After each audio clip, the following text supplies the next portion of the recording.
চলো আজ তোমাদের সাথে একটু অন্যরকম ভিডিও শেয়ার করা যাক।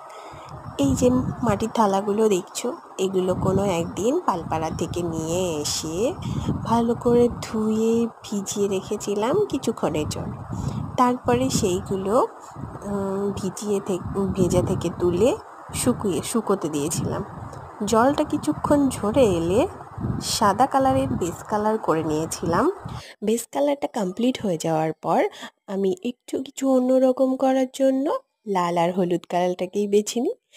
তো দেখো, হ্যাঁ, কিছুটা কলকা আর্ট করেছি আর একটা পদ্মর ওপরে কিছুটা ডিজাইন করেছি।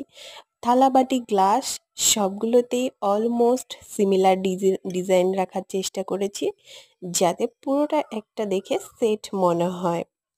আচ্ছা, তোমাদের দেখে তো এটা মনে হতেই পারে যে আমি এগুলো কেন কালার করছি। এগুলো এখন বিভিন্ন কাজে লাগতে পারে, যেমন পুজোর জন্যও লাগে, আবার কেউ কেউ অন্নপ্রাশন বা আইবুড়ো ভাতের জন্য ইউজ করে। দেখো, এবার আমি একটা ভার্নিশ করে নিচ্ছি।